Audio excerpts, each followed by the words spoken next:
tem alguns meses já, né, que a gente Sim. combinou essa aula aqui. Bom, então, meu nome é Tanguy, é nome mesmo, não é apelido. Eu sou do Rio de Janeiro, muito acostumado com São Paulo. Como eu estava conversando aqui um pouquinho antes, eu comecei a dar aula em São Paulo, eu sou muito grato pela cidade de São Paulo. Dei aula durante 8 anos, toda semana em São Paulo, pegava ponte aérea toda semana, passava 2 dias da semana aí. Sou professor de Relações Internacionais, graduado em Relações Internacionais, mestre em Relações Internacionais aqui pela PUC do Rio. O meu trabalho principal, né, há mais tempo, é na preparação para quem quer ser diplomata, né? Tem um concurso, né, muito tradicional no Brasil, que é o concurso de admissão à carreira diplomática. E tem uma disciplina que é política internacional, que é cobrada. Então, eu dou aula dessa disciplina desde 2007, né, já tem 13 anos.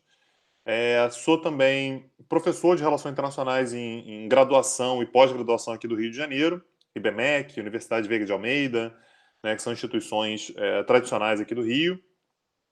Sou professor também da Casa do Saber. Casa do Saber tem em São Paulo, se eu não me engano, né? Eu fui na Casa Cerveja, fiz o cursinho Então, lá já. aí sou professor aqui do Rio, né, na Casa do Saber. E o meu xodó, né, a menina dos meus olhos, é o meu podcast, que é o Petit Jornal, né, em que eu faço uma loucura que é tentar comentar assuntos complexos em 5 minutos. Né? Normalmente eu não consigo, mas pelo menos eu tento. Então, Tá, ele esse sou eu. consegue excelente, excelente podcast. Assim, e eu fico muito feliz porque o pessoal aqui adora assuntos de política internacional, de Que relações bom, que bom. internacionais. E vocês vão ter um grande guia que será o Tanguy. É só ouvir o Petit Jornal. Ele, o colega Daniel Souza, o Daniel fala mais de economia, Tanguy fala mais de política internacional. Então, explodiu o negócio lá no Líbano. Daniel fala. Eleição do Trump, o Daniel e o Tanguy falam. Então, acho que a gente pode falar que vocês estão em boas mãos. Mas vamos começar. Ó, a irmã da Júlia faz relações internacionais e ela conhece teu podcast, cara. Um beijo para sua irmã, Júlia. E vamos começar então falando sobre esse ano 2020, ano de eleição nos Estados Unidos. Então, a primeira coisa que eu quero comentar um pouquinho, a primeira pergunta que eu quero falar para você é o seguinte: essa eleição ela é diferente, acho que de todas as outras, né? Eu vou mostrar aqui uma imagem bem simples. Essa eleição é muito diferente. E Tanguy, antes de a gente falar como funciona a eleição nos Estados Unidos, por que 2020 tem uma eleição tão diferente para os Estados Unidos? Por que ela é tão importante? A primeira coisa, você foi generoso, né? Você falou ano de eleição. Ano de eleição, não. A gente está 10 dias da eleição, né? A gente está dentro da eleição. Aliás, a eleição já começou, né? Porque nos Estados Unidos tem aquela possibilidade do voto antecipado. Então, cerca de 30% das pessoas já votaram, o que é impressionante, né? Se você imaginar o tamanho das eleições nos Estados Unidos, 30% já foram para as urnas, já votaram. Então, ontem, por exemplo, teve debate. E esse debate não atingiu cerca de 30% das pessoas que já foram lá e já depositaram o voto lá na urna. Por que essa eleição é tão importante, Zé Guilherme? Porque a gente teve no ano de 2016 uma eleição que não se imaginava que seria possível, que foi com exatamente a escolha do presidente Donald Trump. O Trump, ele não é um presidente qualquer, ele não é ele nunca foi um candidato qualquer. Ele é um candidato que não se assenta numa tradição americana política mais recente, né? O Trump ele recupera uma tradição americana muito mais antiga, que é uma tradição isolacionista, né? Uma tradição dos Estados Unidos sem quererem participar realmente dos temas internacionais, um país que principalmente ele tem a vontade de não ser mais a liderança internacional. Por que isso acontece? Pelo fato de que os Estados Unidos, desde a Segunda Guerra Mundial, né, a Segunda Guerra Mundial terminou em 1945, os Estados Unidos sempre se posicionaram como uma grande liderança, que eles gostavam de falar, a liderança do mundo livre, né? Então, a liderança do mundo capitalista, estão à frente da ONU, estão à frente da OTAN, estão à frente das grandes organizações internacionais. Só que existe uma sensação de que, ao longo dos últimos 15, 20 anos, esse poder americano ele foi diminuindo. Não é que os Estados Unidos tenham se tornado menos poderosos, mas a diferença dos Estados Unidos para os outros foi diminuindo. O maior exemplo disso é a China. Né? A China vai se tornando cada vez mais poderosa, vai ascendendo cada vez mais. Então, a diferença de poder ela vai diminuindo. O que os Estados Unidos estão dizendo é: não estou mais afim de manter a responsabilidade de manutenção da estabilidade internacional nas minhas costas. Por que sou eu que tenho que fazer isso? Por que não a China? Por que não a ONU? Por que não a Europa? Por que são os Estados Unidos que têm que manter o mundo em ordem? Tá? Então, esse é um ponto crucial, porque os Estados Unidos vão começar a dizer que eles não estão mais dispostos a fazer aquilo que eles sempre fizeram, o que traz um sentimento de instabilidade enorme, que é o que acontece agora com o mundo e o que acontece agora com os Estados Unidos. Então, a eleição do Trump, quando ele vence a Hillary Clinton lá em 2016, né, que estava aparecendo a imagem dos dois aí, ele é meio que um choque, ele é como se fosse um ponto fora da curva. Não é uma eleição normal. E a questão é que essa eleição do Trump ela tem um impacto global, não apenas porque os Estados Unidos estão abrindo mão da sua posição de liderança, mas pelo fato de que a eleição do Trump ela abre uma possibilidade para que vários outros países sigam mais ou menos o mesmo caminho. Acho que eu não preciso explicar isso aqui, né? A gente está no Brasil. Né? O Bolsonaro ele foi eleito em grande medida dentro de uma onda que veio do Trump, que é, ó, se lá eles fizeram isso, por que aqui a gente não faz também? A gente não assume um perfil mais nacionalista, um perfil um pouco menos cooperativo, um perfil um pouco mais agressivo? Né? Será que não dá para a gente fazer isso? Fala mal da China, né? Fala mal dos nossos parceiros, fala mal da Argentina, e dessa maneira reforçar, né, a grandeza do Brasil, alguma coisa assim, que é mais ou menos o que o Trump está fazendo lá. Isso tem consequências para o mundo inteiro. Então, essa eleição de 2020 ela é crucial para os Estados Unidos, qual é o modelo de liderança que eles vão ter, mas ele é decisivo para o resto do mundo, que é, se o Trump vence, o que vai acontecer é a legitimação desse modelo de governo. É provável que o Bolsonaro, por exemplo, seja reeleito aqui no Brasil com facilidade se o Trump for eleito. É possível que você tenha outros atores da nova direita mundial sendo reeleitos, ascendendo ao poder. Se o Trump perder, vai ser como se esse período que a gente passou mais recentemente ele tenha sido um ponto fora da curva. Mas que o mundo ele passa por transformações, mas ele mais ou menos volta à sua normalidade com a eleição de um candidato do perfil absolutamente tradicional, como é o perfil do Joe Biden. Então, de fato, é uma eleição diferente de qualquer outra que a gente tenha visto na história dos Estados Unidos. E Tanguy, antes da gente entrar de como funciona a eleição, o pessoal aqui, né, por exemplo, o Isaac, eu falei, pirralhinho, né, para eles conhecem o Trump, mas a eleição do Trump foi em 2016, eles eram bem novos, eles tinham 10, 12 anos. Então eu vou pôr algumas coisas aqui que o Trump falou lá em 2016 para o pessoal ver quem era o Trump, porque às vezes a gente. E aí eu vou pedir para você comentar um pouco quem é esse Trump, por que, que ele é tão polêmico, por que, que ele é tão louco. Vou pôr aqui. Ele foi uma surpresa. I think the big problem this country has is being politically correct. But we have people that are stupid. Let's go, ladies. I would build a great wall, and nobody builds walls better than me, believe me. Para muitos é difícil acreditar que Donald Trump será mesmo concorrente republicano nas próximas eleições, ainda mais depois de tudo que ele falou durante a campanha. When Mexico sends its people, they're not sending their best. They're not sending you. They're not sending you. They're sending people that have lots of problems. And they're bringing those problems with us. They're bringing drugs, they're bringing crime, they're rapists, and some, I assume, are good people. Trump é acusado de comentários racistas, xenófobos, homofóbicos e machistas. If Hillary Clinton were a man, I don't think she'd get 5% of the vote. The only thing she's got going is the woman's card. Ele já fez piadas com o tamanho de um adversário e a deficiência de um repórter. E não perde nenhuma oportunidade para falar sobre si mesmo, sua inteligência, carisma e, acima de tudo, seu dinheiro. I'm really rich. I'll show you that in a second. Is there anybody you'd like to apologize to right now yourself?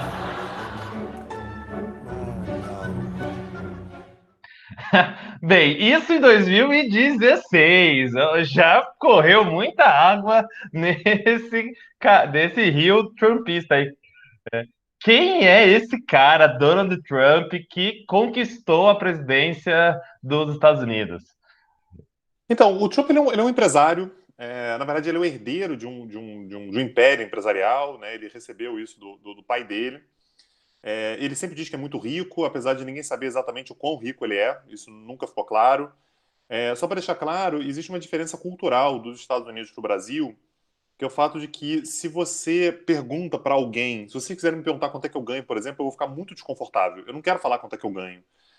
Mesmo pessoas ricas no Brasil não gostam de dizer o quão ricas elas são, né? Então, isso é desconfortável falar sobre isso, porque basicamente o Brasil é um país de tradição católica, né? Então, ser rico no Brasil costuma ser associado a pecado, né? Ser rico não é legal, né, aos olhos católicos.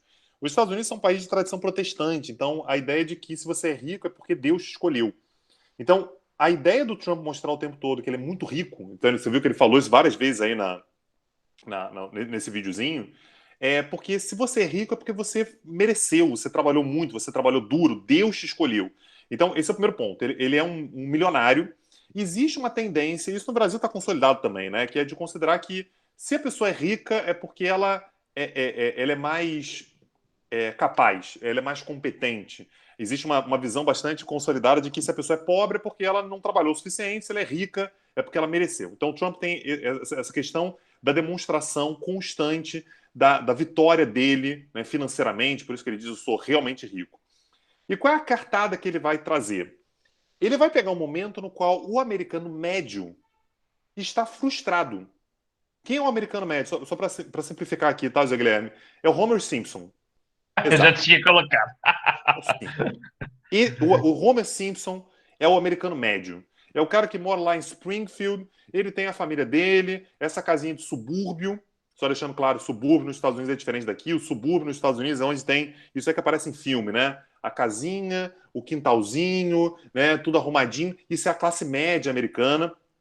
E o Homer Simpson tá frustrado, porque a renda tá caindo, a empresa que tinha na cidade dele fechou, o filho dele não consegue ir para as melhores universidades, então ela tem uma memória dos grandes momentos americanos, do momento no qual os Estados Unidos eram a grande potência, a potência industrial, e pouco a pouco os Estados Unidos vão encontrando rivais, tem a China, tem o próprio Brasil, tem empresa que vai para o México porque o custo de produção no México é menor.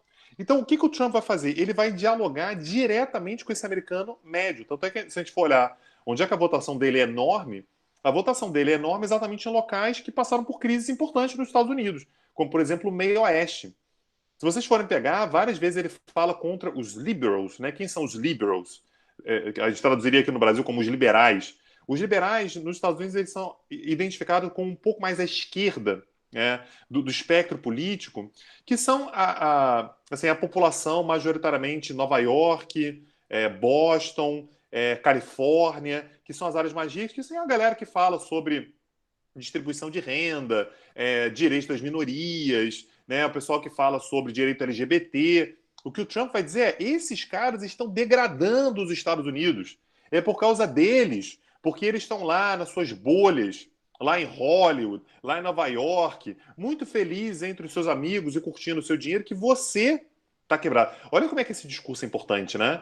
Dá uma olhada como é que é um discurso muito parecido com o do Bolsonaro, quando ele venceu a eleição aqui em 2018, né? Que é essa esquerda, a imprensa, né?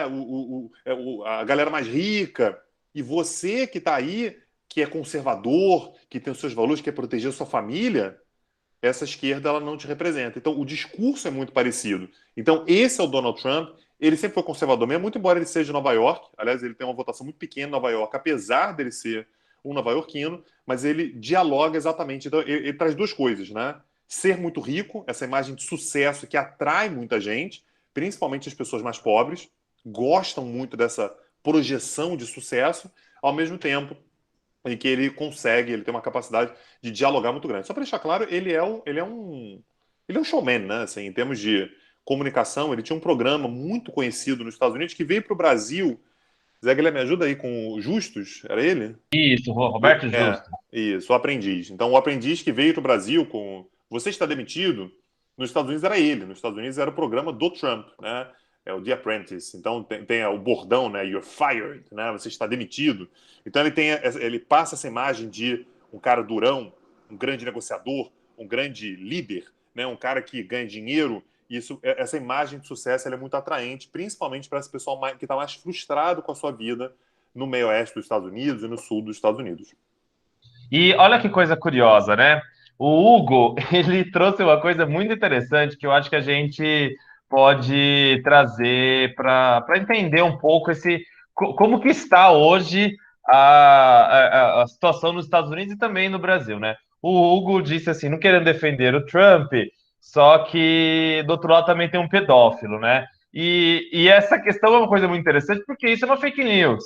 Né? Inclusive, tem uma fake news muito maluca, que queria até que você contasse um pouco, que a eleição nos Estados Unidos foi tão maluca em 2016, e a do Brasil também, que foi o Pizzagate. Então, eu queria que você comentasse um pouco que, no meio desse personagem diferentão, falando que o americano médio está sendo prejudicado, falando que o americano médio está sendo prejudicado ou pela China ou pelo riquinho lá de Nova York, tem uma coisa chamada fake news que explodiu nos Estados Unidos. Conta um pouquinho o que é a importância das fake news. Acho que o exemplo do Pizzagate é um exemplo muito interessante. Conta aí, Tanguy. Então, o que é esse fenômeno das fake news? As fake news sempre existiram, sempre. Então, assim, a quantidade de vezes que já mentiram para tentar fazer com que aquela informação se difundisse é enorme. O próprio Brasil já teve isso, né? Já teve, por exemplo, quando o Jânio Quadros renunciou aqui no Brasil, o João Goulart estava na China. E começaram a circular informações aqui de que o presidente, né, que o então vice-presidente João Goulart tinha renunciado. Ele não tinha renunciado, mas a partir do momento que você diz que renunciou, os atores começam a se movimentar, os militares tentaram tomar o poder e tal, não conseguiram. Né, até porque o Brizola foi lá e se movimentou e conseguiu garantir, né, a posse do João Goulart. Mas isso é apenas um exemplo da quantidade de fake news que tem. Napoleão Bonaparte, por exemplo, foi alvo de fake news. Né? Ele estava na guerra lá na Rússia e começou a circular em Paris que o imperador tinha morrido. Ele estava vivo, tinha perdido, né, a batalha, estava sendo escorraçado da Rússia, mas era uma fake news. Só que as redes sociais aumentam muito isso. E o que a base, trumpista e a base bolsonarista aqui no Brasil vai fazer também? Eles têm uma lógica muito importante que é de disseminação da dúvida. O que é disseminação da dúvida? Existe um consenso acerca de determinadas coisas, o consenso científico, a confiança na imprensa, né, uma certa isenção dos poderes. As pessoas acreditam nisso. Né? Tradicionalmente, as pessoas... Assim, você está no jornal, deve ser verdade. Se as pessoas estão falando, deve ser... O professor, José Guilherme? Os professores, a academia... Se o cara pesquisou, escreveu um livro e tal, deve estar certo. Só que eles perceberam que se as pessoas de fato acreditassem nisso, pessoas com o perfil deles não seriam eleitos, nunca. Então eles têm uma lógica de disseminação da dúvida. Então quando a pessoa fala assim, os terraplanistas, a gente morre de rir terraplanista, né? Não é que o cara que dissemina que a Terra não é necessariamente redonda, ele acredita naquilo, mas ele está disseminando a dúvida. Na hora que as pessoas falam assim, também eu até acho que a Terra seja redonda, mas também vai saber. Aquecimento global, eles arrumam um cientista qualquer para dizer que o aquecimento global é invenção. Encontraram um cara lá em Yale para falar sobre a cloroquina. Ninguém comprovou nunca que a cloroquina faz qualquer diferença. Aí arrumaram um cara numa universidade americana e falou assim, eu acho que a cloroquina, de repente, pode ser útil. Pronto, você já disseminou dúvida. Será que os cientistas estão mancomunados contra o poder? E aí, essa do Pizzagate é maravilhosa, né?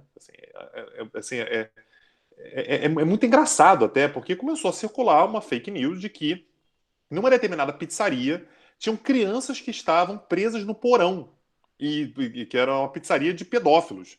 E começou a ter gente que começou a se movimentar contra isso, temos que lutar contra a pizzaria. E apareceu um cara armado numa determinada pizzaria lá, que ele achou que era, querendo entrar no porão, quero ir pro porão para salvar as crianças e tal, e a pizzaria não tinha porão. Tipo, não é que entrar lá e não tinha criança, não tem porão no diabo da pizzaria. Então, esse é o ponto, porque as pessoas, elas vêm na internet, elas não sabem no que acreditar. Então, por exemplo, o fato de alguém aqui falar assim, mas pô, também o Biden é pedófilo. A fake news já colou. Assim, não é que você está errado de achar, mas é porque quando vem pela internet, vem de fonte, a gente perdeu o nosso referencial do que é exatamente o símbolo da verdade. Da onde que eu pego a verdade? Normalmente seria do jornal. Só que a partir do momento que você fala assim, mas o jornal também é tudo esquerdista, é contra o governo, tá mentindo, tá isso, tá aquilo. Você fala assim, tá bom, então não acredito mais no jornal. Acredito em quem? Da onde que eu tiro isso? É aí que vem as mídias alternativas que vocês criam confiança. Eu fico feliz quando a pessoa fala assim, eu ouço o Petit Jornal. Porque mal ou bem a pessoa fala assim, se tá no Petit Jornal, eu vou acreditar. Mas o cara pode acreditar em várias coisas diferentes, né? Então, esse é o perigo das fake news. E é por isso que as fake news elas são tão importantes para a eleição do Trump, para a eleição do Bolsonaro, para as eleições mundo afora, né? Mundo afora, as fake news elas têm sido um elemento muito importante. Essa história depois, se vocês quiserem entrar um pouquinho mais na eleição a eleição do Trump e do Bolsonaro, Tanguy, eu trabalhei na eleição, não sei se você chegou a trabalhar também, né? Ou conhece quem? E assim, eu acho que tinha que ser obrigado o cientista social a trabalhar em eleição, porque foi uma surpresa. Gente, para você ter uma ideia desse impacto da fake news, né, eu era mesário, e no dia da eleição, né, no primeiro turno, simplesmente o pessoal chegava com o celular, mostrava uma foto da urna sendo fraudada, de uma montagem, e não, eu vou filmar a urna, eu vou filmar, porque eu tô apertando 19, 17, 17, tá aparecer aparecendo 13. 13. E assim, quase eu tive que chamar a polícia na minha sessão, porque o cara queria filmar, e é proibido filmar a urna. Isso assim, eu, José Guilherme, em Atibaia, minha eleição não era nem em São Paulo, no Fervo, era numa cidadezinha pequena. Então vocês imaginam, o efeito da fake news foi explosivo, a ponto de vocês aqui estão. A gente não sabe, fica repetindo essas coisas, perdeu todo o referencial do que é verdade. E a gente vai voltar nesse assunto porque uma das coisas importantes nos Estados Unidos é a eleição é muito diferente da eleição brasileira.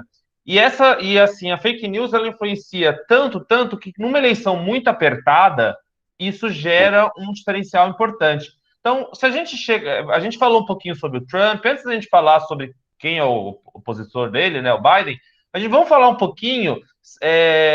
O Isaac falou uma coisa bem interessante, né? Que lá nos Estados Unidos eles falam que o cara é rico. Aqui no Brasil o pessoal fala que ele é pobre, que é da favela. É isso mesmo, Isaac. Aqui no Brasil, por exemplo, o Dória, ricaço, mas mora nos Jardins e o jingle dele foi João Trabalhador. Ou seja, querendo colar a imagem que ele é do povo, que é pobre. Mas vamos falar de algumas características da eleição americana, né? Então, antes da gente chegar na questão do colégio eleitoral, vamos falar um pouco. A eleição lá, você é obrigado a votar, Tanguy? Vamos falar como característica da eleição americana. Não é obrigado a votar. Então, assim, a obrigatoriedade de votar é uma questão bastante brasileira, né? Poucos países por aí há obrigatoriedade de votar, e mesmo isso também é questionável, né? Convenhamos que no Brasil não é obrigatório. Somente porque se você não quiser votar, você vai ter que justificar e vai ter que pagar uma multa que é muito acessível para qualquer cidadão, se não me engano é R$3 ou 3 e pouquinho. Mas de qualquer maneira, no Brasil o voto é obrigatório, nos Estados Unidos não é obrigatório, o voto é facultativo. Quer passar para o colégio eleitoral já, para a gente falar sobre isso? Vamos lá. Então, beleza. No Brasil, a gente está muito acostumado a quando tem, por exemplo, a eleição, vai ter lá a boca de urna e começa lá a contagem e tal, e é muito simples. Conseguiu mais votos, foi eleito. Ponto. Assim, o voto é majoritário. Então, você pega o Brasil inteiro, todos os votos têm exatamente o mesmo peso. O cara pode morar no Rio de Janeiro, o cara pode morar em São Paulo, o cara pode morar no interior do Piauí. O voto vale a mesma coisa. Quem tem mais votos, vence. Os Estados Unidos eles têm uma tradição diferente, porque eles têm um negócio chamado colégio eleitoral. O que é o colégio eleitoral? As eleições nos Estados Unidos é como se fossem 50 eleições diferentes. Tem uma eleição em cada estado, inclusive com leis eleitorais diferentes, tá? Pode votar antecipado, não pode votar antecipado, pode votar pelo correio, não pode votar pelo correio, tem que mostrar documento, não tem que mostrar documento, que horas que abre a sessão, que horas que fecha a sessão, se é voto de marcar xizinho na urna, se é um voto que é uma alavanca que você puxa, porque fura um negócio. Cada lugar, e assim, às vezes muda. Dentro de um estado, muda de sessão para sessão, porque mudou a cidade, muda a regra toda. Se aparece a carinha do candidato, se aparece somente o nome dele, se aparece somente o partido, pode ter de tudo. Então a eleição dos Estados Unidos é meio caótica por causa disso, porque são 50 eleições diferentes e cada uma dessas 50 eleições com regras diferentes e com diferenças entre distritos, entre condados. Então as eleições dos Estados Unidos são muito mais diversas nesse sentido. Como é que a gente sabe quem ganhou? Uma preocupação que os Estados Unidos tinham era que, num país tão grande quanto os Estados Unidos, assim, só para lembrar, os Estados Unidos é um país democrático desde que foi criado, né? Então, é um país que se tornou independente no ano de 1776. Tenta imaginar o que é você ser uma democracia desse tamanho em 1776. Começou pequenininho, né? Começou ali somente nas 13 colônias, mas foi se expandindo, e se torna um país muito grande. Então, o que eles fazem? Eles fazem uma eleição indireta. Como assim? Você não vota no presidente. que você quer eleger, no candidato a presidente. Você vota no partido para eleger os delegados que vão votar no presidente. Então, por isso que é uma eleição indireta. Então, é assim, eu sou um habitante da Flórida. Embaixo, ó. Eu vou votar lá na Flórida. Então, eu saio da minha casa, vou lá, eu moro no condado de sei lá onde, vou lá e voto. Eu não estou votando no Trump ou no Biden. Eu estou votando no partido para saber qual dos partidos vai mandar os representantes que representam a Flórida. Com um detalhe. Se o candidato, se, por exemplo, o Partido Democrata tiver um voto a mais do que o Partido Republicano, ele manda todos os representantes daquele estado. Então, o que quer dizer isso? Eu tenho a Flórida, por exemplo, que tem 29 delegados. É um estado muito importante. Tá? Então, assim, o que tem mais delegados é a Califórnia, que tem 55. Daqui a pouco eu vou falar por que a Califórnia não é importante. Por que, apesar de ser o colégio eleitoral mais importante, eu não vou nem levar em consideração. Vou deixar de lado. São só 55, mas a Flórida, por exemplo, tem 29. O partido que tiver a maior quantidade de votos na Flórida não é que leva proporcional. Um leva metade, outro leva metade, um pouquinho mais, um pouquinho menos. Vai levar os 29. Esses 29, portanto, vão para o colégio eleitoral e vão votar no partido que os indicou. Então, se forem democratas, vão votar no candidato democrata, se forem os republicanos, vão votar no partido republicano. E aí, Aqui tem um exemplo, né? Que é por exemplo, a diferença aqui de 100 mil votos, né? Cento e pouquinho mil votos, e o Trump levou todos os delegados Exatamente. eleitorais da Flórida. Então, não importa se você... Hipoteticamente, você poderia ter, assim, 51% contra 49%, hipoteticamente, e praticamente, tirando um ou outro estado, o cara ganhar, o Trump ou o candidato ganhar, leva todos. Não enche o saco decorar um pouco isso, né? A Camila até falou assim, né? Não entendi, mas estou compreendendo. A dica é, nesses sites você brinca com os mapas. Então, por exemplo, aqui, ó, na Califórnia. A Califórnia, o partido que ganhar, ó, ele leva todos. Tá vendo? Eu vou pondo as cores. Quem chegar aqui no meio primeiro, né, nos 270 delegados eleitorais, ele ganha eleição. E como que define quantos delegados tem, né? Quantos votos tem, Tanguy? Tamanho da população. Então, assim, só para simplificar, que a Camila disse que não está entendendo. A Flórida tem 29. O que a gente poderia pensar a princípio? Se um teve 51% dos votos e o outro teve 49%, ficou equilibrado, a gente poderia imaginar que a gente vai pegar esses 29 delegados e o partido que teve 51%, por exemplo, vai ficar com 15 delegados, e o partido que ficou com menos, ficou com 49%, vai ficar com 14. Então, um manda 15 e outro manda 14. Não é assim. Tá? Não interessa se você teve pouco votos a menos, muitos votos a menos, não importa. O seu partido vai indicar 29 delegados para o colégio eleitoral. O total de delegados é de 538. Então, o fato de você ir ganhando os estados vai fazendo com que você vá tendo mais delegados no colégio eleitoral. No dia lá da convenção, no dia do colégio eleitoral, esses delegados vão votar. Quem conseguir chegar em 270 primeiro, vence a eleição. Só que isso gera... Diga. Eu deixei o mapa do New York Times, né, que tem os dados da quantidade de votos. Manda ver. Então, mas isso aí gera algumas distorções importantes, né? Qual é a principal distorção? Tem estados que votam sempre no mesmo partido. Sempre. Então, por exemplo, por que eu disse que a Califórnia não interessa? Pô, tá maluco, a Califórnia rende 55 votos no colégio eleitoral. Como que não importa? Não importa porque a Califórnia vota sempre. Sempre, sempre, sempre no Partido Democrata. Você não precisa fazer campanha na Califórnia. O candidato republicano, ele nem vai para a Califórnia, porque ele já sabe que lá ele não vai conseguir nenhum delegado. Todos os 55 delegados serão sempre do Partido Democrata. Todos os 29 delegados de Nova York serão democratas. Sempre. Não tem nenhuma chance do Partido Republicano hoje ganhar qualquer coisa em Nova York. Não vai acontecer. Da mesma maneira que se você faz qualquer eleição que você faça em Oklahoma, que você faça em Montana, que você faça no Arkansas, que você faça no Texas, o Texas vai mudar em breve, mas que você faça no Texas, o Partido Republicano vai ganhar sempre. Sempre, sempre, sempre, sempre. O que o Biden vai fazer no Texas, gente? Ele não vai ganhar nada lá, porque não é proporcional, não é, vou tentar ganhar alguns votos para ver se eu consigo uma representação maior. Não vai fazer diferença, você vai perder, você não vai levar nenhum delegado, zero. Então, aonde que os votos são de fato disputados? Por que a gente está falando da Flórida o tempo todo? Porque tem alguns estados que são swing states. Swing é balanço. Né? Então, um swing state é um estado que ora vota republicano, ora vota democrata. Ele pode votar um ou em outro. Dependendo da eleição, ele vota aqui ou acolá. Ele vai mesclando, ele vai oscilando. Tem vezes que ele dá o seu voto para um, tem vezes que ele dá para o outro. Esses estados decidem a eleição. Então, por que eu disse que esse sistema ele gera distorções muito grandes? Pelo fato de que o voto do cara da Califórnia vale muito, mas muito mais do que o voto de qualquer um Perdão, o voto do cara na Flórida vale muito mais do que o voto do cara na Califórnia. Porque todo mundo está disputando o voto do cara na Flórida, porque quem levar a Flórida decide a eleição. Quem você vai votar na Califórnia não interessa, porque a gente já sabe que o Partido Democrata vai vencer sempre. Então, nós temos alguns swing states. A Flórida é o mais importante deles, são 29 votos.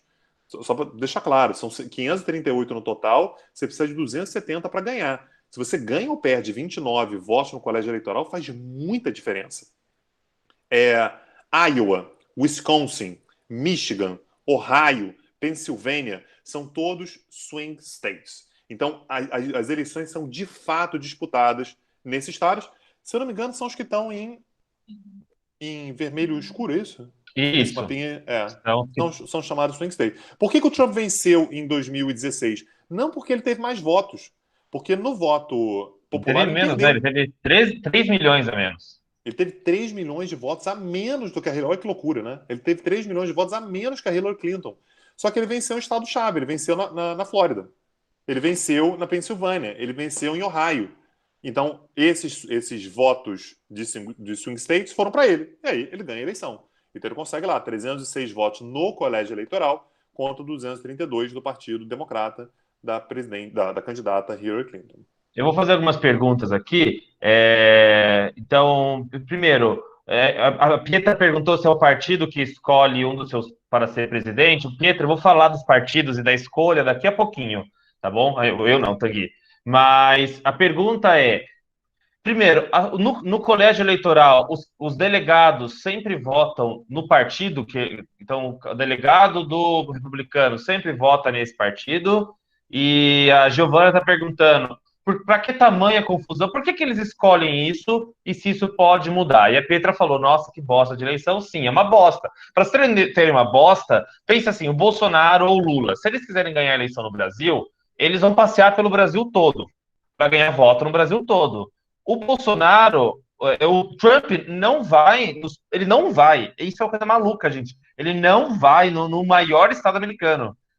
Você tem noção de que isso? É como se o Bolsonaro não viesse em São Paulo fazer campanha. Não, ele não vai nem no Texas. Ele não vai nem no estado que vota nele, porque ele já sabe que esse voto ele não precisa disputar, já é um voto ganho. Nem no Texas ele vai. Diga aí,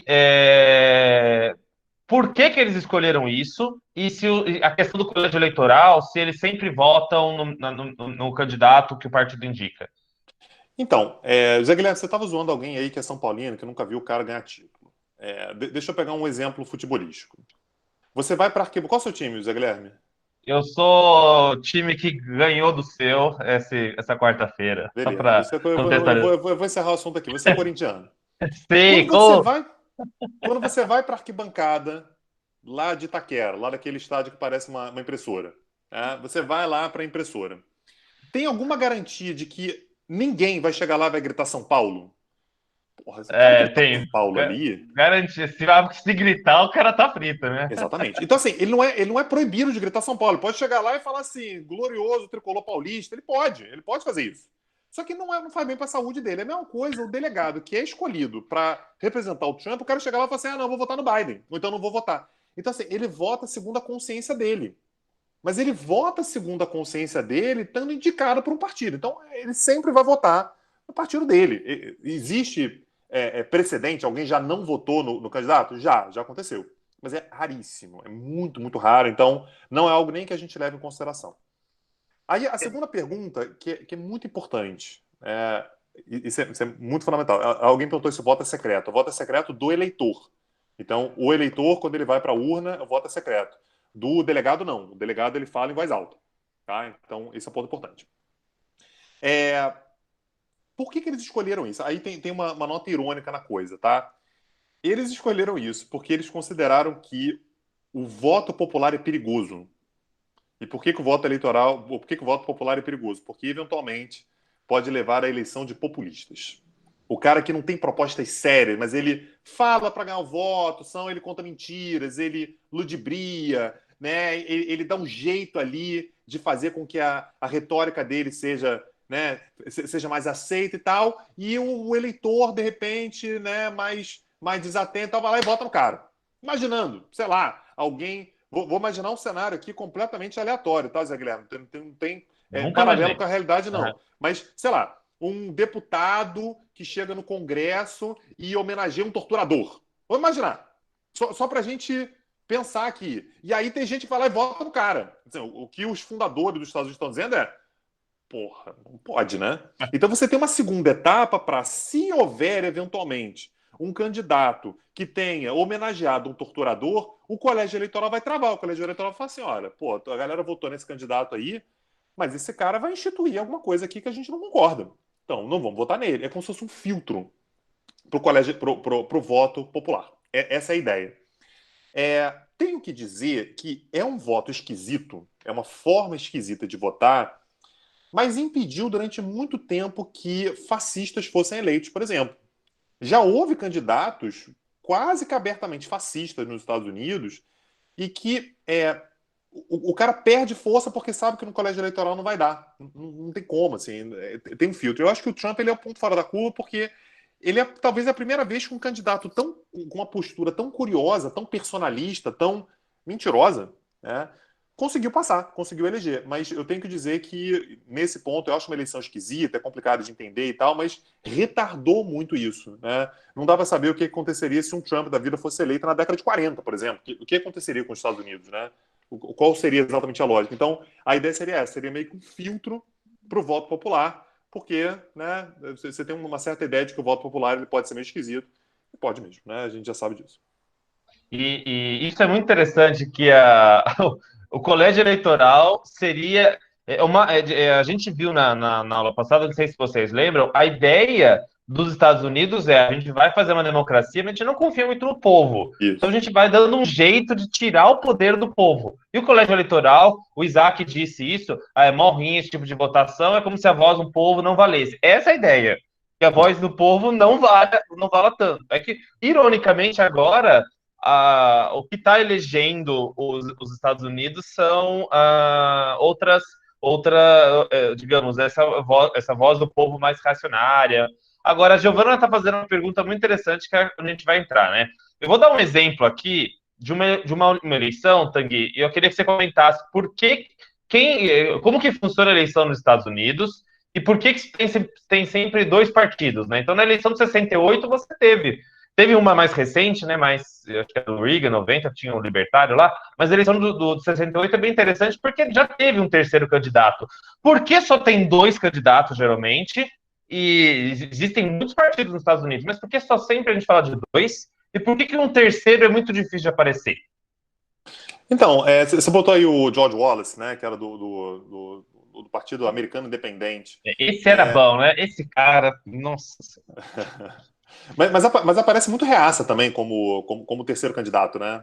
Muito, assim. Muito. Não, esse não era aquele racista do Sul? Isso, exatamente. Esse aí era isso é bastante comum. racista pra cacete. O normal, na verdade, assim, se fosse normalmente, o Trump, por exemplo, ele teria mais essa cara do terceiro candidato, né? O Trump não é um republicano tradicional, né? Tá longe de ser. Mas por que tem dois? Assim, pode ter mais. Eu posso ter. Você tem, por exemplo, o Partido Socialista Americano. Por que não disputa a eleição? Pode disputar. Eles colocam lá, só que a questão é a capilaridade. O que é capilaridade? Tem dois partidos que se consolidaram como dois partidos que têm abrangência nacional. Eles estão em todas as cidades americanas, tem republicanos e democratas. Tem uma organização já desses caras pelo país inteiro. Então isso acaba facilitando muito que esses caras consigam mais votos, as suas ideias sejam trabalhadas lá dentro, e você consegue atrair, inclusive, candidatos. Assim, eu quero ser governador, eu quero ser vereador, eu quero ser prefeito. Eu me filio a um dos dois, porque são os dois partidos que vão conseguir mobilizar grana, campanha, anúncio. Então, é muito difícil aparecer. Tem uma coisa que a gente chama de cláusula de entrada, né? Assim, para você se tornar um novo grande partido, o custo é muito grande, você tem que fazer um esforço grande demais. Então faz mais sentido você entrar nos dois partidos e buscar espaço lá dentro. Né?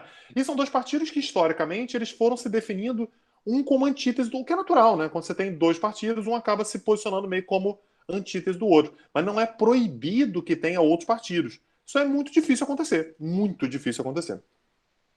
E vamos falar agora dos dois partidos, né? Então, isso é muito interessante. Existem, assim, centenas de partidos nos Estados Unidos.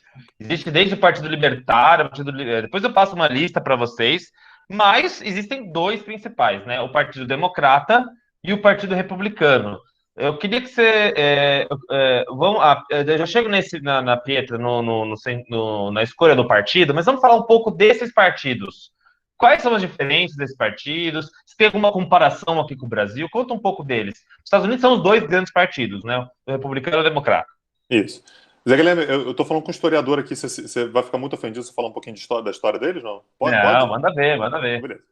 Tradicionalmente, assim, como falou aqui, né, tem vários partidos históricos já existiram, os partidos foram sendo modificados e tal, mas a história desses dois partidos especificamente, elas vêm no período da Guerra Civil Americana, né? Então a gente está falando ali sobre a década de 60 do século XIX, em que a gente tinha uma separação, uma divisão dos partidos muito curiosa, que era o Partido Republicano era o partido do Norte, anti-escravagista, liberal, com ideias de inclusão, então combate ao racismo. Esse era o Partido Republicano, mais do norte. Então, Nova York, Boston, né, eram estados republicanos.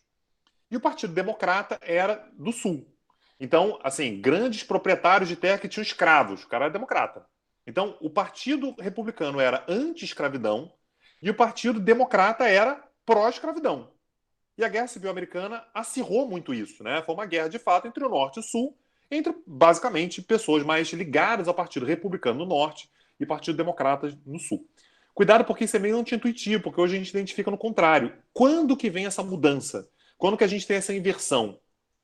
A partir do meado do século XX, quando a gente teve nos Estados Unidos a luta pelos direitos civis. Então, só para mostrar aqui, um momento aqui. Aqui, ó, as cores dos partidos, né? Vermelho e azul. Desculpa interromper. Azul, democrata, vermelho, republicano. Então, só para ilustrar no mapa, né?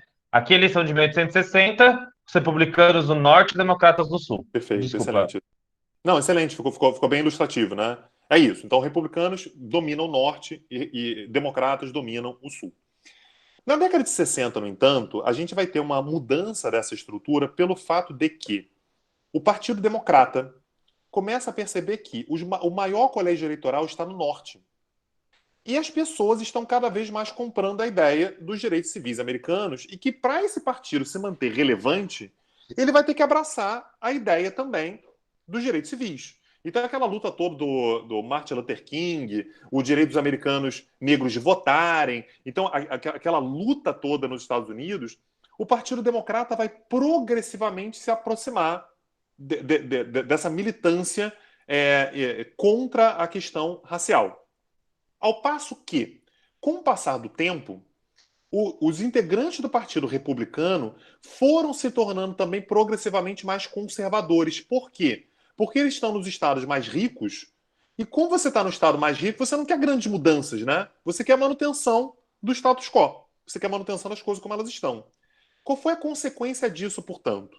Na hora que o Partido Democrata, na década de 60 do século XX, 1960 e pouquinho, começa a se aproximar da luta antirracista, ou seja, mudando a sua tradição histórica, a galera mais conservadora do Sul vai sair do Partido Democrata e vai entrar no Partido Republicano. Fala assim, vocês vão começar a lutar a favor dos negros? É o seguinte, eu sou conservador, eu acho que tem que haver segregação racial, por exemplo, eu não estou mais no Partido Democrata, eu estou no Partido Republicano.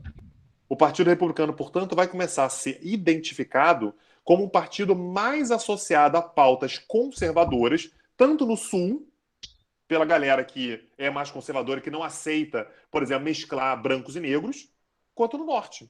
porque essa galera no norte já estava se tornando mais conservador, ligado, portanto, ao empresariado, à questão da não interferência do Estado na economia, ao passo que o Partido Democrata passou a ser o refúgio para negros.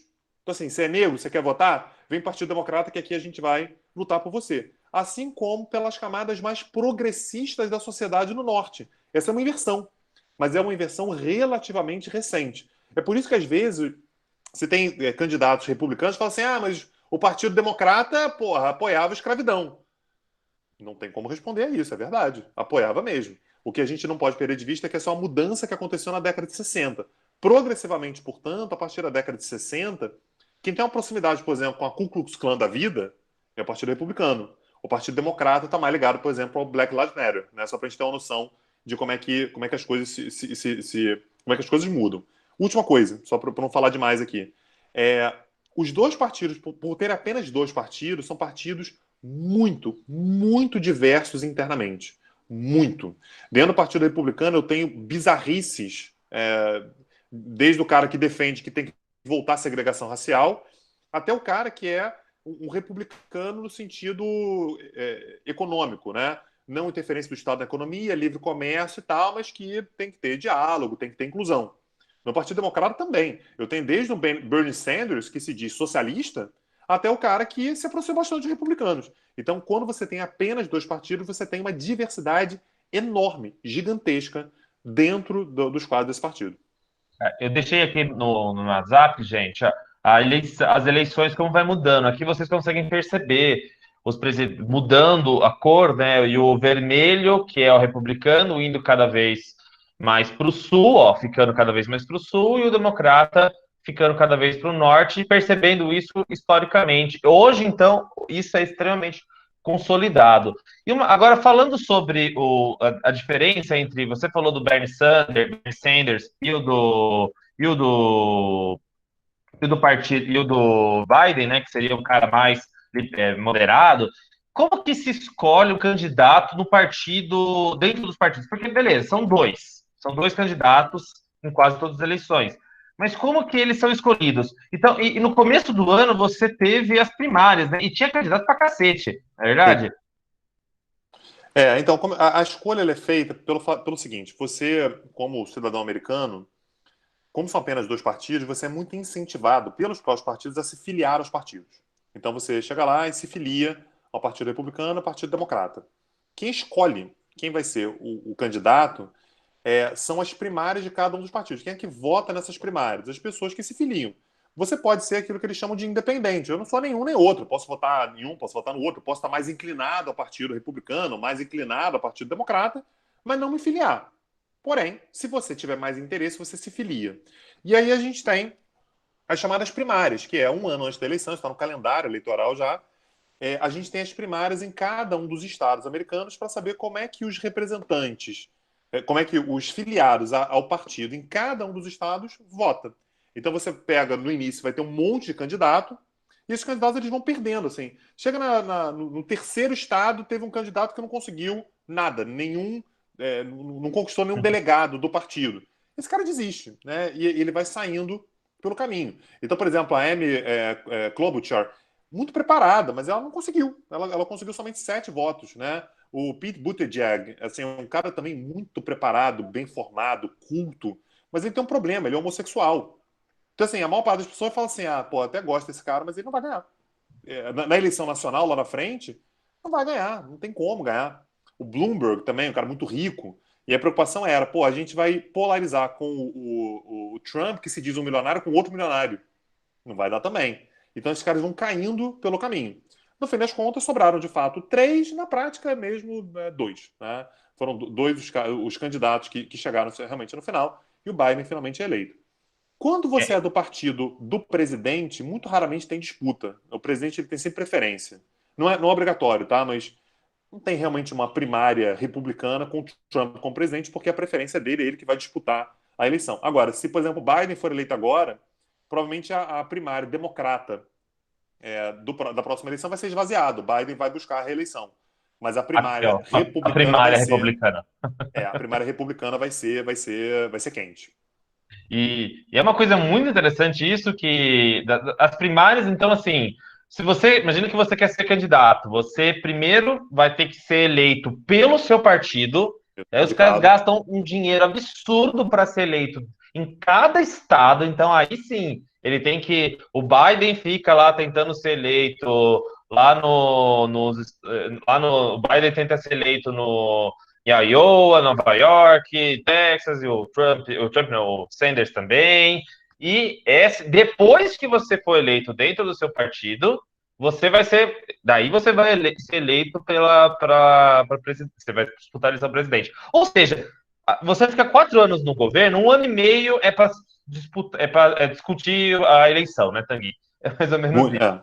é por E aí, é por aí. Mas normalmente quando você é presidente, você se incomoda menos com a primária, né? A primária, você não perde muito tempo de governo com a primária. Com a primária você tá indicado pelo seu partido, então você continua governando. Essa é uma vantagem. Quem vai se matar na primária vai ser o do outro partido que não está no poder. Quando que as primárias são realmente interessantes? Quando algum presidente já chegou no seu segundo mandato. Então, assim, o Obama, por exemplo, ele foi eleito na eleição de 2008, assumiu em 2009. O mandato dele acabou na eleição que o Trump foi eleito. Então, assim, os dois partidos estavam muito engajados nas primárias, porque o Obama não podia ser reeleito. Aí você tem duas primárias muito importantes. Mas o Obama estava governando, o Obama ele não estava participando, né, efetivamente da primária. a Tainá perguntou se é o candidato que decide se vai ser candidato à reeleição ou o partido que decide. É o candidato, mas ninguém quer não se reeleger, né? Consigo Já lembrar. Assim, o poder, teve, eu acho que poder o deve ser Ford, muito não bom, né? foi? O Carter. Não, o Não, o Carter Carter perdeu. tentou a reeleição, ele O perdeu. Carter perdeu. Todo mundo que não é reeleito é porque perde. Eu não consigo lembrar. Poder deve ser um negócio maravilhoso, né? Porque eu não consigo lembrar de alguém que, tipo, abra mão do poder. Ah, Tô valeu, né? Não cansado, quero. queria ficar em casa, sabe? Não acontece. Todo mundo que tá no poder quer se manter no poder. Assim, vamos falar. O nosso coleguinha aqui, o Tibério, perguntou: professor, você é a favor da interferência do Estado na economia? E aí, eu vou pegar essa pergunta porque não importa, no fundo, né, a opinião do Tanguy, importa a eleição dos Estados Unidos. E eu queria perguntar o seguinte: o que divide os Estados, a divisão entre democratas e republicanos? Ela é uma divisão relativamente nítida, ou seja, principalmente hoje, você consegue ver um eleitor democrata pensando de uma forma muito diferente de um eleitor republicano. Eu vou passar um vídeo aqui para você comentar um pouco essas diferenças. Então, a gente vai fazer uma divisãozinha sobre o que um eleitor democrata é a favor e um eleitor americano republicano é a favor. Para isso, tem um maluco chamado Ted Cruz, que foi candidato, que talvez seja candidato em 2024 para primárias. E esse cara, ele tem um vídeo bem curioso, né, sobre ele. Acho que você vai fala um pouco sobre a questão das armas. Vamos lá. We cook bacon a little differently than most folks.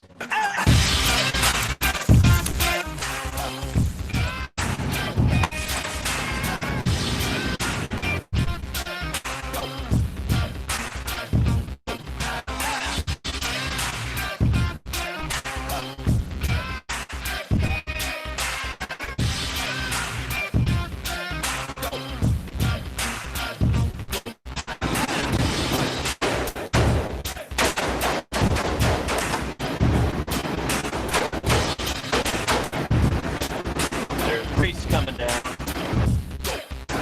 All right, I think we got the bacon. All right.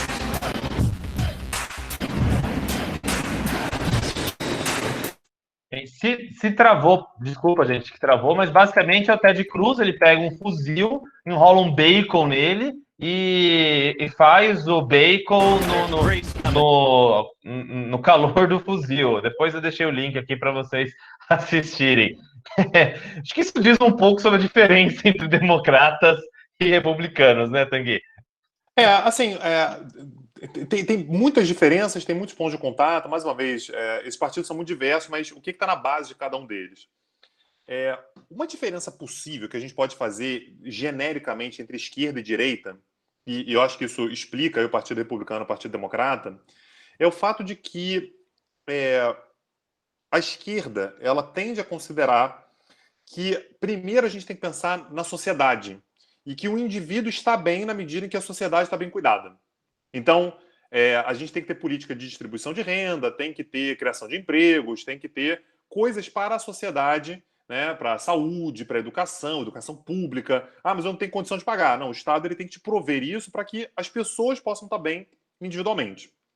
Por outro lado, a direita, e aí o Partido Republicano leva isso muito em consideração, leva muito a ferro e fogo, é que a sociedade somente vai estar bem se os indivíduos forem livres, se houver liberdade dos indivíduos. Logo, para o Partido Republicano, a gente tem que reforçar, acima de qualquer outra coisa, a liberdade do indivíduo ele fazer o que ele quiser. Por exemplo, liberdade econômica. Eu não posso ter entrave, eu não posso ter dificuldades econômicas de fazer qualquer coisa porque o Estado quer me cobrar imposto. É daí que vem a ideia de que imposto é roubo. Não pode ter imposto. Assim, quanto menos imposto, melhor. Minha arma é um símbolo da minha liberdade. Isso está na Constituição Americana, tá, gente? Está no segundo artigo, né, da Constituição Americana, que diz que todo mundo tem que ter o direito de portar sua arma para lutar contra a tirania do Estado. Ou seja, eu tenho que ser tão livre a ponto de que, se o Estado quiser se impor contra mim, eu tenho condições de me defender dele. E assim, você ter na sua casa a arma que você quiser. Se eu quiser ter uma R15, se eu quiser ter um lança-granada, se eu quiser ter uma .50 na minha casa para proteger minha família, eu tenho que poder. Essa é uma liberdade que eu tenho que ter. Então, esse é um debate econômico, por exemplo. O Estado tem que oferecer meios da população a população mais pobre, que não tem condições de adquirir bens ou serviços, ter acesso, por exemplo, à educação e saúde. Os democratas vão dizer que, porra, sim, claro que tem. Os republicanos vão dizer, olha, o Estado não tem que interferir nisso. O Estado ele tem que dar liberdade para que as pessoas elas possam empreender, conseguir o seu emprego, gerar a sua renda e pagar por isso. Mas tem que ser tudo privado. O Estado deve controlar armas. Os republicanos dizem, nem pensar. Não bota a mão na minha arma. Minha arma é um símbolo da minha liberdade. O que os democratas vão dizer é, olha, você pode ter sua arma, mas tem que ter regulamentação. Eu tenho que saber quem você é, como que você está comprando, como que você está usando, para onde você está levando. Não pode entrar em determinados lugares armado. Os republicanos consideram isso um absurdo completo. Como vai controlar as minhas armas? Então, grosso modo, a gente acaba considerando que os republicanos eles são conservadores no sentido de uma valorização do indivíduo em detrimento de uma visão holística da sociedade, uma visão completa da sociedade, ao passo que os democratas eles são considerados liberais. Então, eles chamam de liberals, porque eles são liberais no sentido de que a gente tem que valorizar as minorias, dar direito aos negros. O que os republicanos estão dizendo é, eu não preciso dar direito aos negros, eu tenho que dar liberdade para os negros. Os negros terem possibilidade de fazer o que eles bem entenderem, empreenderem. Ninguém tem nada a ver com isso. Se o cara é negro, se o cara é homossexual, eu não tenho nada a ver com isso. Os liberais, eles consideram, os democratas, né, consideram que a gente tem que ativamente agir para dar espaço para as minorias, para dar educação, para dar saúde, mas que o Estado ele tem que ter algum tipo de participação nesse sentido. E, Tanguy, a gente está encaminhando para o final, então aproveita aí para fazer as perguntas. E trazendo para o Brasil um pouco, existe essa divisão no Brasil também entre democratas, entre aspas, entre liberais, no sentido de costume, de distribuição de renda, de liberdade individual, mas no Brasil isso talvez tenha ficado um pouco menos evidência, mas tem uma coisa que tem chamado muita atenção, que chama atenção nos Estados Unidos, e no Brasil isso está sendo fundamental, que são as guerras culturais, né? Então eu vou mostrar aqui um pouco eu queria que você falasse um pouco a divisão cultural e religiosa nos Estados Unidos e que isso também tem se mostrado importante no Brasil. Então aqui um cara num comício do Trump e vamos ver o que ele vai falar lá. Eletrizante quando ele está aqui dentro. Até daqui a pouco. Tem um outro visual, tem repórter do mundo inteiro. A minha esposa falou que está muito ruim. Mas tá travando. Tá travando, né? É um comício aqui. E a primeira coisa que acontece nesse comício é uma oração. Tem um hino americano e aqui acho que dá para ver, né? Uma ação sobre o Deus indivisível com liberdade e com justiça para todos. É um culto evangélicos para Trump, e vocês podem ver aqui. E a gente pode falar que lá nos Estados Unidos o Trump tem um apoio fortíssimo, Trump, Partido Republicano, dos evangélicos. No Brasil, de certa forma, isso aconteceu um pouco com o Bolsonaro. Conta um pouquinho, para a gente ir encaminhando para o final, dessa divisão cultural nos Estados Unidos. Isso, inclusive, deu até de destruir estátua e tudo mais. Conta um pouquinho. Então, os republicanos, por serem conservadores, eles têm alguns valores muito importantes na questão das armas, a questão da liberdade individual, mas dois valores muito importantes para movimentos conservadores no mundo, de uma forma geral, né? Não apenas nos Estados Unidos, no Brasil também, que são noções de patriotismo, né? Então, assim, o Trump ele é eleito falando o tempo todo de Make America Great Again, né? Ele fala sobre, né? Então, faça os Estados Unidos grandes de novo, America First, né? Então, os Estados Unidos acima de qualquer outro, né? Os Estados Unidos como tem uma patriotada, né? Os republicanos gostam muito de usar a bandeira dos Estados Unidos, o hino americano. Então, por exemplo, se tornou uma crise nos Estados Unidos, o momento no qual os jogadores da NFL, né, lá do futebol americano, começaram a ajoelhar na hora do hino. Os republicanos mais ferrenhos ficaram assim chocados com aquilo. E aí você teve a NBA, por exemplo, esse ano agora também, né, durante os playoffs, toda vez na hora do hino os jogadores se ajoelhavam, né? Acabou a temporada já. Isso é muito chocante para um republicano, porque isso é um antipatriotismo. Você está falando contra aqueles que lutam pela liberdade, contra os militares americanos que estão lutando pela nossa liberdade no Iraque, no Afeganistão. E outro elemento crucial para os republicanos também é a religião, né? Então, são valores conservadores, valores tradicionais. Os Estados Unidos como uma nação de Deus, né? Tá aí o LeBron James. Eu fiquei procurando defeitos no LeBron James e não encontrei, Zé Guilherme. Eu tô tentando, assim... Não é corintiano, ele não é corintiano. Ele deve ter mau hálito, talvez, não sei, assim, alguma coisa, mas assim, o craque de basquete e assim, um cara com uma capacidade de mobilização da maneira como ele tem. Certamente ele deve roncar, deve ser chato, né? Deve cutucar as pessoas, mas deve ser mais ou menos por aí.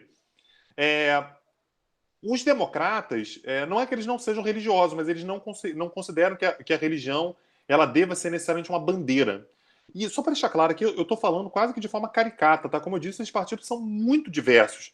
Tem republicano ateu, tá? Tem republicano que tá pouco se lixando para a religião, não tá nem aí, né? Assim como tem democrata que é fervoroso, que é o cara que vai para a missa todo domingo, o cara que reza.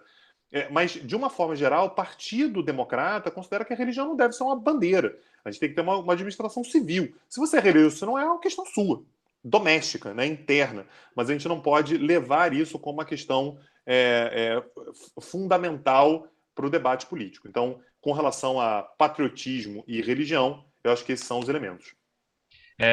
Uma coisa, a gente não vai ter como falar um pouco, mas a Pietra falou sobre, acho que foi a Pietra, sobre Estado laico. Nos Estados Unidos, Gilvan, nos Estados Unidos, a questão do Estado laico é totalmente diferente do Brasil. Lá, a religião é muito mais misturada na política do que no Brasil. As questões são muito diferentes. A tradição nossa de ser separada vem muito mais da França, de ser religião política separada. Nos Estados Unidos, assim, eu não vou passar porque tá travando, mas o Ronald Reagan, na década de 80, vai na TV e fala, não, um bom país é um país onde o Deus está acima do nosso país, Deus está acima da América. E vou perguntar, espera um pouquinho. Então, a pergunta que não quer calar, vamos colocar Tanguy Bagadi numa fria. Seguinte, quem ganha essa eleição? Joe Biden. Joe Biden ganha. Isso. Se pode acontecer a mesma coisa, que a Hillary ganhar a eleição e o Trump ganhar no colégio eleitoral, se isso pode acontecer. Pode. Eu vou te dar um exemplo aqui que você vai gostar. O Vasco pode ganhar o brasileiro? Então, não, vou te dar um outro exemplo que você vai gostar. 2000, dezembro do ano 2000, Vasco e Palmeiras no Parque Antártica. O primeiro tempo termina 3-0 pro Palmeiras. E o Vasco tem Júnior Baiano na zaga. Tem chance do Vasco virar aquele jogo? Porra, até tem, né? Mas, assim, complicado, né? Aí o Vasco vai lá e vira. Tá? Então o Vasco é campeão da Mercosul em São Paulo contra o Palmeiras, um timaço do Palmeiras, e o Vasco vai lá campeão. Isso significa que na próxima vez que o Vasco vai perdendo de 3-0, tem chance de virar? Porra, tem, mas não é complicado, né? Assim, isso acontecer. Então, a eleição do Trump em 2016, ela é um ponto fora da curva, ela é um negócio assim, muito difícil de acontecer, muito difícil de repetir. Ainda mais levando em consideração que a popularidade dele caiu. Então, acho que o Joe Biden leva essa, eu diria, com alguma facilidade, com alguma distância de votos. E para finalizar, Joe Biden vencendo o Brasil fica como nessa brincadeira? Influencia a relação do Brasil? Afeta o Brasil? O governo brasileiro ele investiu nas relações assim, em termos de política externa, né, com os Estados Unidos, com os Estados Unidos, com os Estados Unidos e com os Estados Unidos. Esse foi um investimento que o Brasil fez. O Brasil afetou diretamente suas relações com a China. O Brasil não tem uma boa relação com a Argentina. O Brasil troca farpas todo dia com a Europa. O Brasil não tem uma boa relação com mais ninguém. O Brasil é aquele rapaz que no recreio ele não fala com ninguém, ele só tem um amigo e ele só fala com aquele amigo. Se esse amigo sai da escola, o que acontece com ele no recreio? Ele vai chorar. Ele fica sozinho. Então, assim, se o Trump perder a eleição, assim, e só para deixar claro, né, o governo brasileiro fez campanha para o Trump, como se isso fosse mudar alguma coisa, como se algum americano fosse, o Bolsonaro está fazendo campanha, agora eu vou votar no Trump. Imagina.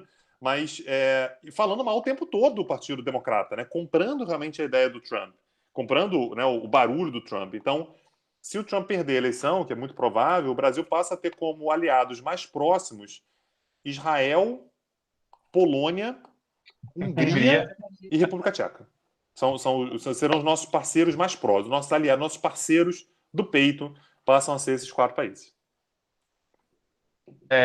Ou seja, vai ser uma situação bem curiosa essa, né? O Brasil apostou bastante numa relação, não só uma relação com os Estados Unidos, mas uma relação com os republicanos, né? Porque Exato. o Biden...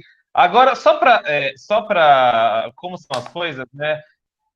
Estão tendo uma fala aqui no chat de que os Estados Unidos está de olho na Amazônia, porque o Biden citou a Amazônia. E você pode, só para finalizar, também, não quero ocupar mais do seu tempo, falar sobre essa questão? Posso. A questão ambiental, ela deixou de ser apenas uma questão ambiental há muito tempo, né? Ela é uma questão econômica também. Então, um país que não cuida do meio ambiente, ele começa a ser boicotado. E quando eu digo boicote, eu não estou falando que os países vão punir necessariamente, até deveria, mas não é isso. A questão é que se o Brasil começa a ter uma imagem ruim porque não cuida da Amazônia, e todos os cidadãos da Califórnia, por exemplo, na hora que vão no mercado, eles olham onde que aquele produto foi feito, eles pegam a garrafinha e falam assim, Brasil não vou comprar não, e deixa de lado. O Brasil está perdendo dinheiro e, principalmente, as empresas, de uma forma geral, não vão querer mais produzir no Brasil, não vão querer investir no Brasil, não vão querer associar a sua imagem ao Brasil. Então, o que o Biden está dizendo a questão ambiental é uma questão importante e o Brasil tem... Os Estados Unidos, na verdade, o que o Biden disse, inclusive, os Estados Unidos estão dispostos a, efetivamente, mandar dinheiro para o Brasil para ajudar. E aí a malcriação do presidente eu não quero... Como é que é? Eu considero que isso é um suborno. Um suborno para cuidar da Amazônia. Eu vou cuidar da Amazônia se eu quiser. E assim, essa é a receita para a tragédia, porque no momento que você fala isso, vai ter ainda mais donas de casa que vão chegar no supermercado, vão olhar se o produto é brasileiro e não vão investir no Brasil. Então, de fato, assim, a questão da Amazônia vai ser uma questão muito importante caso o Biden seja eleito e, sinceramente, com razão. Tem que ser mesmo, tem que ser uma questão importante. Mas a questão é que o Brasil vai ser muito mais pressionado do que hoje. O pessoal está apaixonado por você aqui. Então, como pessoal, por favor, apoiem o Petit Jornal, como a gente diz, entrem no Petit Jornal para vocês não perderem nenhuma. São 4 podcasts por semana, né? São 4 episódios. 4 episódios de 5 minutos, gente. Tem um bate-papo onde eles fazem uma análise de todos os problemas, as questões internacionais, mas como eu prometi que eu vou deixar uma última pergunta, que é, hoje existe um risco dos Estados Unidos não terem uma transição democrática, porque o Trump não se comprometeu em fazer uma transição pacífica.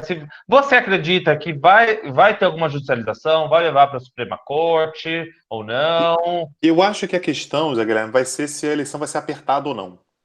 Se a eleição for apertada, então, assim, a quantidade de votos ficou muito próxima, então no colégio eleitoral a diferença ficou pequena, pode ter certeza que vai dar problema, garantido. Porque o Trump já disse que se ele considerar que teve fraude, ele não vai reconhecer, que, aliás, faz parte daquela questão da política da dúvida também, né?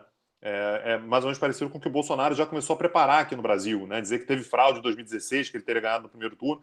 É muito engraçado o fenômeno dos presidentes que ganharam e que dizem que a eleição foi fraudada, mesmo assim, né? Então, é mais ou menos o que o Bolsonaro está falando já para a próxima eleição. Acho que vai ter fraude, não sei o quê. O Trump está dizendo a mesma coisa.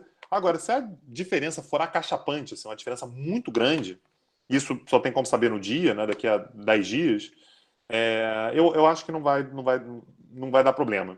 Mas se a diferença for pequena, existe uma possibilidade real dos Estados Unidos passarem por uma situação inédita, que é de um dos candidatos não reconhecer a vitória do outro. Então, tendo umas ideias muito loucas, eu fico ouvindo os cenários possíveis, né? De se o Trump, não quero sair, né? O que vai acontecer? Quem vai assumir? Porque aí tem a questão do Congresso, o Congresso viraria presidente, daria uma zona muito legal, mas Tanguy, muito obrigado pela sua presença, o pessoal adorou, você é um ótimo professor, Tanguy, acho que você tem que se orgulhar do seu trabalho. A gente posso falar que a gente tem vários convidados aqui, você é um dos mais competentes, maravilhosos, e olha que o nível é muito alto. Teremos Vera Nicolau aqui para falar sobre a eleição brasileira, vamos ter uma aula de por que Bolsonaro ganhou a eleição em 2018. Vamos ter uma aula final de novembro, vai ser maravilhosa, um cara que ele vai destrinchar a eleição, e muito obrigado, apoiem o José Guilherme, por favor. Ele tem cursos online, eu vou mandar os seus cursos gratuitos, sensacionais, curso sobre o TikTok, a rivalidade China e Estados Unidos, sobre o poderio americano. Parabéns, Tanguy, e a gente se encontra no Twitter,